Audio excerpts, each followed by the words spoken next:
Firman yang saya bagikan hari ini dengan judul, Ketika Tuhan Serasa Diam.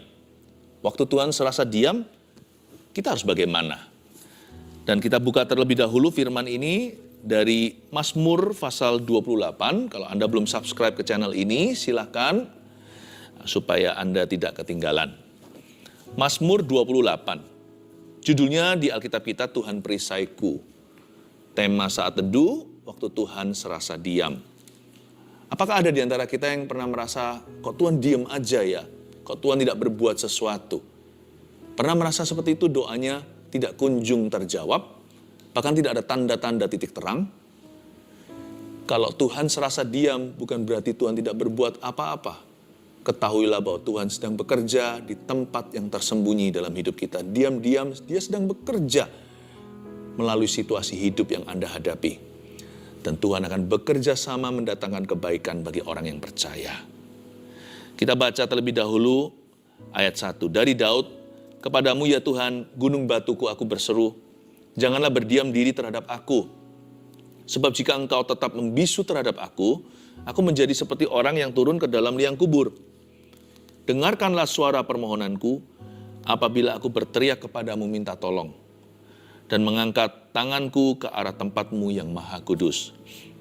Janganlah menyeret aku bersama-sama dengan orang fasik, ataupun dengan orang yang melakukan kejahatan, yang ramah dengan teman-temannya, tetapi yang hatinya penuh kejahatan.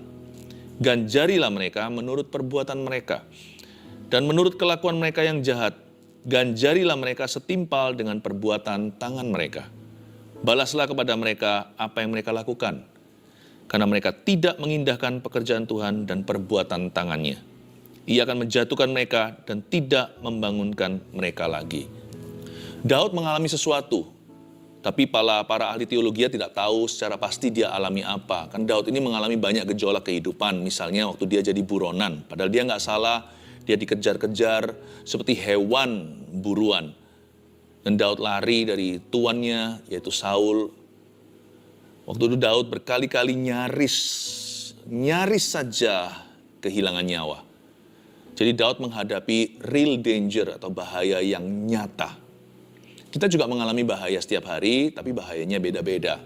Ada juga yang nyawa, misalnya orang yang bergumul dengan sakit tertentu atau di tempat bahaya. Tapi ada juga resiko-resiko lain yang kita ambil dalam hidup ini. Dan kita butuh penyertaan, bahkan pembelaan Tuhan. Tapi tidak tentu selalu Tuhan itu bekerja sesuai dengan ekspektasi dan dugaan manusia. Dan waktu Tuhan serasa diam, apa yang Anda lakukan? Apakah kita jadi marah, mengeluh, atau kita jadi kecewa sama Tuhan dan mundur kembali ke kehidupan lama kita? Mari kita sekarang baca dulu ayat 1 dari Daud. Kepadamu ya Tuhan, gunung batuku, aku berseru. Janganlah berdiam diri terhadap aku. Dimulai dengan kata, kepadamu ya Tuhan. Apapun perasaan kita bisa ambil konklusi sendiri hari ini. Tuhan kok diam aja, Tuhan don't care about me, Tuhan gak peduli. Janganlah kita manjakan, don't entertain that feeling. Jangan kita berdialog dengan perasaan, karena perasaan bisa menyesatkan. Percayalah dari firman, bahwa Tuhan bukan hanya ada, Tuhan mengasihi kita. Tugas kita sebagai manusia, peduli amat perasaan kita. Kita harus dengan iman menyerahkan diri terus-menerus kepada Tuhan. Seperti Daud di sini berkata, kepadamu ya Tuhan, unto thee, O Lord. Tugas kita kan hanya mengabdi. Tugas kita hanyalah menghadap. Kepadamu ya Tuhan, lalu dia memanggil Tuhan dengan sebuah panggilan yang sangat istimewa. Gunung batuku, my rock. Berarti Daud mengatakan begini loh, nggak peduli sekarang musim hidupku ini apa, seasonku ini happy atau sad, apakah ini musim saya musim happy atau musim sedih, saya lagi pede, percaya diri, confident in God, saya punya keyakinan yang kokoh dalam Tuhan, atau saya sedang goyah. Pokoknya Tuhan, Engkaulah gunung batuku setiap waktu. Kata gunung batu di situ berarti stabilitas.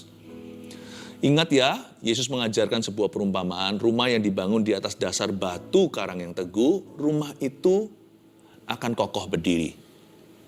Karena fondasinya stabil. Tuhan harus menjadi fundamental iman kita. Hidup kita nggak melulu soal jawaban doa soalnya. Pencobaan datang pergi, jawaban doa juga nggak tentu sesuai aplikasi. Karena waktumu bukan waktuku, kata Tuhan. Jalanmu bukan jalanku. Caraku, kata Tuhan di Alkitab, bukanlah caramu. Lebih tinggi jalanku dari jalanmu, setinggi langit dari bumi. Segala sesuatu indah pada waktunya. Hidup kita nggak melulu soal jawaban doa. Kalau iman kita gantungkan pada itu, bukan pada karakter Allah, nanti roller coaster perasaannya. Kadang kita merasa Tuhan itu baik. Kadang kita merasa Tuhan itu ada. Apalagi nyata. Tapi juga terkadang kita merasa, Tuhan di mana? Tuhan kok begini ya? Kenapa aku berseru-seru kepada ruang hampa? Kenapa bahkan saya tidak melihat jawaban doa? Bahkan saya sekarang susah merasakan hadirat Allah. Mungkin some of you can relate, beberapa di antara Anda bisa merasakan ini hari ini. Saya sulit, Pastor Philip, saya nggak bisa rasakan hadirat Tuhan lagi seperti dulu. Waktu saya secara rohani bulan madu, ketika saya lahir baru. Kasih mula-mulaku sudah menguap ke udara. Tapi Daud nggak peduli. Daud itu mengalami sesuatu. Daud pun tertekan, tapi dia berkata, kepadamu ya Tuhan, gunung batuku. I choose to be trusting, I choose to be hopeful. Kalau dia menyebut Tuhan gunung batu, berarti dia mengambil keputusan secara sadar, memberikan dirinya lagi dan lagi untuk percaya dan tetap berharap kepadanya. Kita punya pilihan waktu Tuhan serasa diam. Kecewa atau kita memilih untuk tetap berharap padanya. Kecewa itu nanti ujungnya negatif. Tetap berharap padanya ujungnya nggak menentu. Tapi lebih pasti karena kita bersama dengan Tuhan tidak meninggalkannya. The rock, engkaulah gunung batuku. Jangan berdiam diri terhadap aku. Kalau Daud aja bisa merasa begini, normal-normal sekali for you and me. Untuk Anda dan saya bisa merasa that God is sometimes God seems to be silent. Kadang-kadang kita merasa Tuhan itu diam saja. Normal. Daud aja merasa demikian loh. Ini seorang nabi perjanjian lama, seorang raja. Daud itu seorang yang beriman, tapi dia bisa dengan jujur menulis mazmur dan berkata, janganlah berdiam diri terhadap aku. Ini bukan tuduhan. Ini bukan fitnahan. Tuhan, engkau diam. Loh kok tahu? Kita nggak boleh sok tahu loh kalau sama Tuhan. Kita nggak boleh sok tahu, sok akrab. Kita masih belajar mengenal Dia. Seringkali pikiran kita salah. Yang penting pokoknya kita harus tahu Tuhan selalu benar. Manusia itu cenderung salah. Kalimat janganlah berdiam diri terhadap aku ini bukan tuduhan pada Tuhan. Tapi ini keluhan hati Daud secara jujur dan Tuhan terima. Makanya jadi mazmur. Hari ini menjadi firman dalam Alkitab kita. Diinspirasi Roh Kudus, dia curhat sama Tuhan. Untungnya Daud bukan lari dari hadiratnya. Dia masuk ke hadirat Tuhan untuk curahkan hatinya. Dia berkata, Tuhan, this is what I feel. Ini apa yang aku rasakan. Please, jangan marah ya. Aku merasa engkau berdiam diri terhadap saya. Jadi normal. Alkitab ini sangat-sangat relevan. Alkitab ini menjangkau kita, berada di level pergumulan. Kita jangan merasa sulit mengikuti Alkitab. Siapa bilang kalau kita baca gini, this is so me, ini aku banget, ini saya sekali. Jadi normal to feel that way, tapi jangan berhenti di ayat 1. Lanjutkan kemudian sampai mengalami kemenangan. Sebab jika engkau tetap membisu terhadap aku menjadi seperti orang yang turun ke dalam liang kubur. Kayaknya memang Daud mengalami suatu ancaman nyawa. Sampai-sampai dia berkata, kalau engkau tidak tolong aku sebentar lagi aku pasti mati terbunuh. Mungkin saja dia menulis ini di goa. Sebab jika engkau tetap membisu terhadap aku. Orang yang berdoa kepada Tuhan itu mengalami pergumulan yang sangat nyata. Doa itu bukan magic show, simsalabim, abracadabra. Doa tidak seperti orang potret atau mengambil foto dan gambar 1, 2, 3. Doa itu berkali-kali masuk lagi, bergumul terus seperti bergulat dengan Allah. Tapi kalau kita niat, kalau kita sungguh-sungguh dengan doa kita, kalau kita serius dengan apa yang kita doakan, jangan gampang menyerah. You pray, Waktu kita berdoa, antisipasi jawaban nyata dari Allah. Jangan berhenti sampai, ya pokoknya aku bisa berserah, atau jangan berhenti sampai sesuatu yang sifatnya formalitas. Seperti apa ya? Seperti, ya sudahlah, kalau Tuhan maunya begini. Orang-orang yang hanya pakai doa sebagai sarana untuk calming their mind atau untuk bisa menenangkan pikiran mereka. Doa itu bukan anestesi, doa itu bukan obat bius, doa itu pengalaman nyata dengan Tuhanmu. Jadi kalau doa, berdoalah sampai kita memperoleh jawabannya. Tapi tolong divaksinasi dulu hatinya, jangan mudah kecewa. Saya kalau minta sesuatu sama Tuhan, saya berdoa sungguhan sampai terjadi terobosan. Namun hati saya tidak akan pernah kecewa. Karena saya ingat diri sendiri. Emangnya saya ini siapa bisa kecewa sama yang maha kuasa dan mulia. Kita ini loh orang-orang berdosa yang patut masuk neraka. Ditulis aja nama kita di kitab kehidupan aja sudah harusnya kita tuh berterima kasih dan bersyukur selamanya. Boleh kita tuh berdoa sampai sesuatu terjadi. Tapi jangan sampai kita itu membiarkan hati kita itu kecewa atau marah, apalagi marah sama Tuhan. Jangan. Daud berkata dengan baik, kalau Anda baca di kalimat ini, sekalipun terkesan dia memaksa sesuatu terjadi, tetapi spiritnya, rohnya baik. Dia doanya tidak menuntut Tuhan, lalu marah-marah, atau ancam-ancam sorga. Kalau Tuhan tidak jawab doa saya akan tinggalkan Tuhan. Kalau kita tinggalkan Tuhan, emangnya siapa yang rugi, Tuhan atau kita? Daud bicaranya ini sekalipun dengan determination, dengan tekad hati, namun dia juga mendoakannya dengan rendah hati. Alias dia tahu diri, mawas diri, Tuhan adalah Tuhan, dia adalah dia, manusia adalah manusia. Tuhan itu mulia, kita itu sampah. Tuhan itu majikan, kita itu hamba. Tuhan itu ilahi, kita ini debu tanah. Meskipun demikian, Daud gak basa-basi atau formalitas kalau doa. Kalau dia sembahyang, he really prays. Dia sungguh-sungguh doa hingga sesuatu terjadi. Sebab jika engkau tetap membisu terhadap aku, Tuhan, aku menjadi seperti orang yang turun ke dalam liang kubur. You've got to answer me. Ketuk pintu kan gak hanya sekali. Knock. Orang kalau ngetuk pintu kan berkali-kali. Knock, knock, knock. Gak buka. Mungkin tertidur kali. Atau mungkin kurang keras saya ngetuknya. Tok, tok, tok. Tok, tok, tok, tok, tok, tok. Tok, tok, tok, tok, tok, tok. Jangan cepat kecewa waktu baru tok, tok, tok. Daud itu masuk ke hadirat Allah lagi dan berkata, Tuhan masih diam, serasa diam. Tuhan kok masih diam saja. Gak apa-apa, terus tekun berdoa terus. Dear Yesus. Nggak ngamuk, nggak marah, nggak kecewa, nggak ngancam-ngancam, nggak angkat kepalan tinjunya ke sorga dan berkata, Tuhan jahat. Dengan rendah hati dia berkata, Lord, if you do not answer me, kalau engkau tidak menjawab aku, niscaya pastilah aku akan seperti orang yang turun ke liang kubur. Maka hati Tuhan masyiku. Siapa bilang Tuhan jual mahal? Saya nggak tahu kenapa kadang-kadang doa itu dijawab langsung, kadang-kadang doa seolah-olah dijawab telat. I don't know why. Ada orang-orang yang mati di zaman Injil waktu Yesus masih melayani sebagai anak manusia di atas muka bumi, yaitu anak Allah yang hidup itu. Ada yang langsung dibangkitkan, ada yang Yesus datang 4 hari terlambat. Lazarus ya kan? I don't know, ada yang langsung, ada yang instan, ada yang progresif, ada yang seolah-olah di mata kita terlambat. Saya tidak tahu. Tetapi orang yang tekun mencari Tuhan akan menemukan. Gak ada orang yang meminta tidak mendapat, mencari tidak menemukan, mengetuk pintu tidak dibukakan. Tugas kita hanya satu, jangan kecewa dan tekun terus. Dan Daud ini sangat nyata. Dari sini kita tahu bahwa doa tidak dipakai sebagai sarana untuk feel good.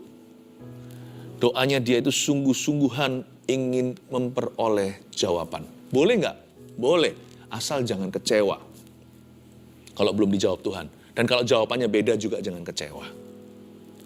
Ayat 2, dengarkanlah suara permohonanku apabila aku berteriak kepadamu minta tolong. Dan mengangkat tanganku ke arah tempatmu yang maha kudus. Lihat itu. Biasanya kita cenderung Waktu kita merasa Tuhan diam saja, kita marah. Daud enggak, Daud malah menghamba. Kok bisa? Kalau Anda lihat di ayat 2b, ini adalah postur doanya Daud. Dan mengangkat tanganku ke arah tempatmu yang maha kudus. Dia mengangkat tangan itu seperti seorang hamba menerima sesuatu dari tuannya. Seperti seorang pengemis yang memohon sedekah. Luar biasa ya, Daud itu sudah nyaris nyawa. Beda dengan pergumulan sebagian besar kita yang risikonya masih bisa ditanggulangi. Daud itu mau dibunuh oleh orang nomor 1 di Israel. Daud itu sudah seperti kutu, seperti hewan yang diburu. Ini aja dia merasa telat Tuhan menjawabnya. Kok tidak datang-datang jawaban? Mana miracle, mana mujizatnya? Itu pun tidak membuat dia jadi bitter, jadi pahit sama sorga. Tapi justru dia semakin merendah, semakin dia lembut hatinya, semakin merasa nggak layak. Orang seperti aku, manusia aja nggak mau kok, apalagi Tuhan. Bolehkah aku seperti pengemis aja mengangkat tanganku, memohon sedekah? Sepeser aja Tuhan. Atau anjing pun dapat remah-remahnya. Please Jesus. Disinilah doa juga berfungsi seperti seorang pengemis yang menantikan belas kasihan dari seorang yang mulia dan kaya di atas sana. Seperti seorang anak kecil yang api-api hak. Apa itu api-api hak? Up, gini tangannya. Papa, gendong, papa. Seperti yang mengangkat tangannya seperti ini. Tapi sebagian kita kalau kita nggak dijawab-jawab, atau kita nggak melihat berkat Tuhan, apalagi mujizat, udah, kita jadi hakim, Tuhan jadi terdakwa. Ayo duduk sini, Tuhan digituin. Duduk di kursi tersangka. Lalu dituding-tuding, kita jadi jaksa penuntut, kong kali kong sama setan, karena setan adalah seorang pendakwa ya kan. Kali ini bareng sama kita jadikan aliansi untuk menuduh Yesus yang tidak-tidak. Oh Tuhan tuh begini, apalagi berani juga sama Bapak. Katanya Bapak baik, Bapak di sorga dan sebagainya, kenapa engkau tidak peduli? Bla bla bla dan sebagainya, mulai tuding-tuding Allah Tritunggal. Itu bukan caranya. Kalau Tuhan diam, itu bukanlah lisensi atau bukanlah izin untuk kita memarahinya. Karena kita bukan siapa-siapa. Kalau Tuhan diam, I don't know why. Again, saya tidak tahu kenapa ada jawaban doa yang kesannya datangnya telat. Saya tidak tahu, tapi Tuhan itu daulat. Tolong dicatat. Tuhan itu daulat. Dia itu raja. Raja itu berdasar titah.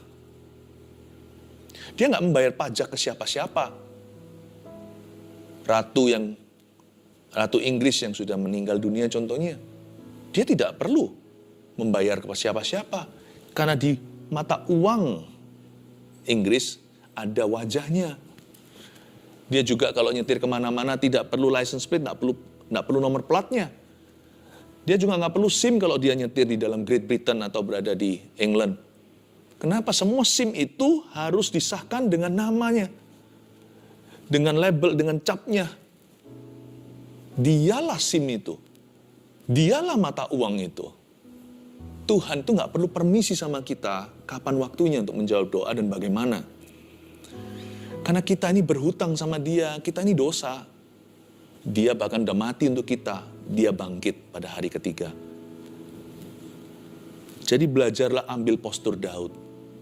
Itu justru mempercepat, bukan memperlambat jawaban. Kalau sang raja belum menengok kepadamu, tahu dirilah, kita ini siapa, kita ini sampah. Tapi dengan cara Daud ini, hati Tuhan tertuju kepadanya. Dan aku angkat tanganku ke arah tempatmu yang kudus.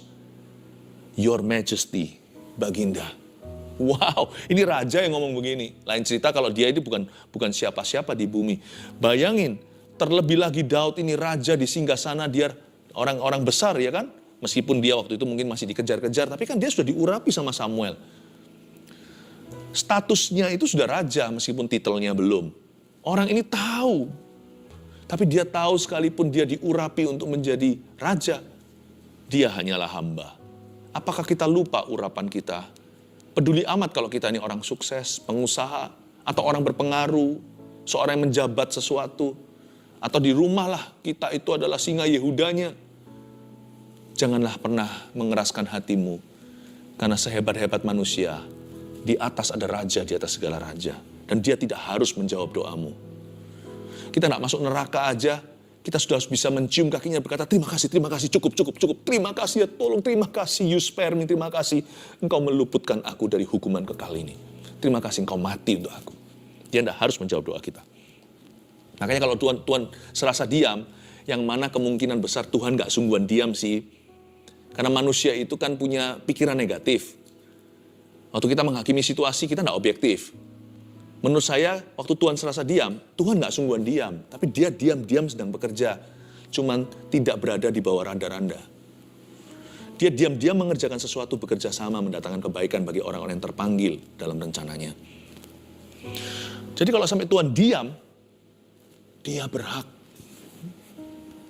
Kalau dia diamin kita, ya hak-haknya lah.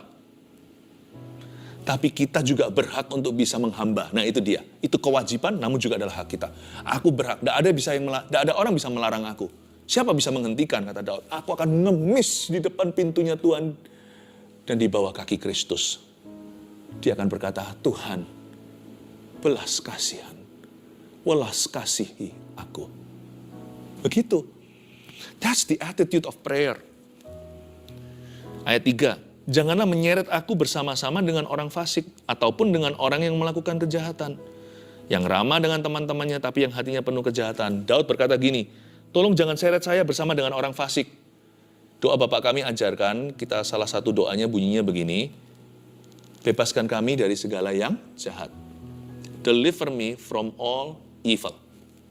Tapi janganlah menyeret aku bersama, ada kata bersama dengan orang fasik itu bukan hanya deliver me from evil, tapi juga deliver me from being evil.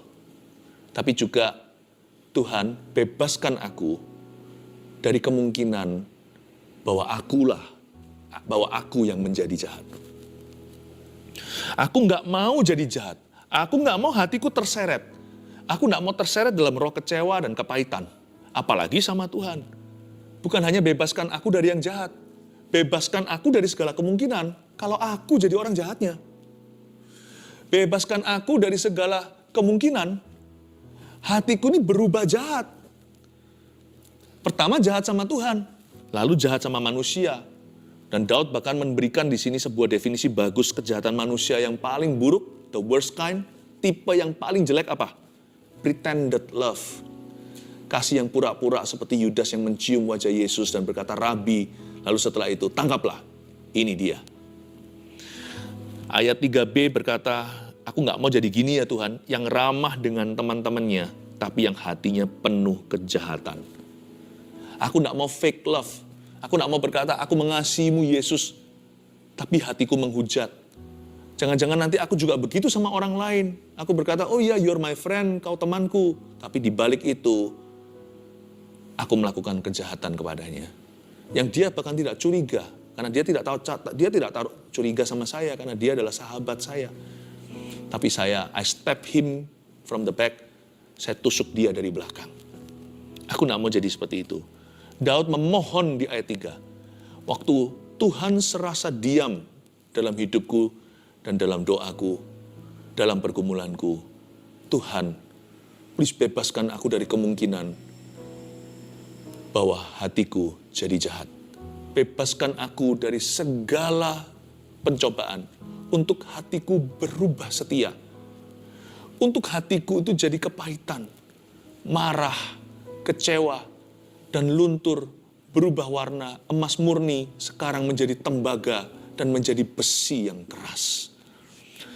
Jangan izinkan hatiku mengeras seperti batu Tuhan. Engkaulah gunung batuku. Aku tidak boleh berkepala dan berhati batu. Aku harus tetap lembut padamu. Jangan keras-kerasan sama Tuhan. Tuhan gunung batu, kalau kita keras-kerasan batu lawan batu, batu ini pasti pecah. Karena gunung batu itu tidak pernah goyah. Lebih baik aku lembut supaya gunung batu itu bisa membela. Tuhan, jangan izinkan hatiku membatu Tuhan. Jangan seret aku bersama dengan orang fasik atau dengan orang-orang yang jahat, itu yang melakukan kejahatan. Yang pura-pura sama teman, aku gak mau jadi begituan. Ganjarilah mereka menurut perbuatan mereka. Dan menurut kelakuan mereka yang jahat, ganjarilah mereka setimpal dengan perbuatan tangan mereka. Balaslah mereka pada mereka apa yang mereka lakukan. Daud bukan berpikir orang tertentu balas orang itu kan namanya balas dendam. Dia nggak pakai doa untuk melakukan dosa. Doa bukan dosa. Kita nggak boleh pakai doa untuk melampiaskan hawa nafsu termasuk amarah. Malah justru pakailah doa untuk belajar mengampuni, minta kekuatan Tuhan untuk melakukan itu. Daud berkata, ganjarilah mereka. Begini maksudnya, sekalipun Tuhan nampak diam, di ujung itu ada pengadilan yang seadil-adilnya. Akan ada penghakiman di tempat maha tinggi. Kalau sekarang Tuhan diam, nggak bisa, seolah-olah seperti ketidakadilan yang aku alami, bagaimana orang memperlakukan saya secara nggak fair ini, seperti diabaikan, not really. Aku yakin dan tahu pasti, bahwa di ujung nanti akan ada keadilan dari Tuhan. Dia berkata bahwa silence-nya Tuhan does not equal ignorance. Diamnya Tuhan itu tidak sama dengan Tuhan cuek terhadap keadaan atau terhadap kesengsaraan dunia atau ketidakadilan. Kita tidak diabaikan. Cuma tidak semua dalam waktumu. Ayat 5, karena mereka tidak mengindahkan pekerjaan Tuhan dan perbuatan tangannya, ia akan menjatuhkan mereka dan tidak membangunkan mereka lagi. Daud bukan mensyukuri kejatuhan orang, Daud berkata, aku bersyukur kepadamu, sekalipun sekarang ini segala sesuatu serba frustrasi, namun imanku tetap setia. Aku tidak ada berada di dalam golongan orang-orang yang harus berhadapan dengan Tuhan dan bermusuhan. Terima kasih Tuhan. Aku berdoa ya Tuhan, keadilan-Mu akan dinyatakan tepat waktunya. Sekarang waktunya aku tetap setia, tetap taat pada perintah-Mu. 3 poin sederhana seperti biasa, Anda catat. Waktu Tuhan serasa diam, nomor 1, tetap berharap pada janjinya. Kalau Anda merasa Tuhan diam saja, ini tugasmu. Diam enggak itu urusan Tuhan. Anda dan saya hanya tetap berharap. 2, waktu Tuhan serasa diam, hati jangan terseret menjadi jahat. Kalau Tuhan tetap diam, tugas kita tetap setia. Hati kita jangan terseret menjadi jahat. Karena waktu-waktu seperti itu adalah waktu-waktu yang rawan bagi iman. Terakhir, waktu Tuhan serasa diam, terus lakukan saja kehendaknya. Kalau kita belum tahu kehendak yang baru, kita kan masih punya kehendak yang lama. Kehendak Tuhan itu tidak pernah berubah, firman-Nya dari dulu sama. Meskipun di depan itu belum ada jalan, tapi yang sekarang ini loh, kita harus meresponi Tuhan. Mengeluh atau bersyukur, kita langsung tahu kan kehendak Tuhan yang mana, yang bersyukur ya kan. Membenci atau mengampuni atau mengasihi. Kita tahu yang kehendak Tuhan mana, bukan membenci tapi yang mengampuni dan mengasihi. Jaga kekudusan atau kompromi, ya sudahlah begini, udah kembali ke alkohol, ke nikotin, atau ke pornografi, atau udahlah lampiaskan dengan kehidupan malam. Kita tahu, ini atau melayani, atau tetap hidup di dalam terang, bukan dalam kegelapan dan pesta pora. Kita hidup di dalam tanggung jawab kita setiap hari. Bahkan kita belajar melayani, di masa susah hidup kita tetap pelayanan. Mana kehendak Tuhan? Tahu langsung, pilihlah Tuhan, bukan setan. Pilihlah kebenaran, bukan dosa dan kesalahan.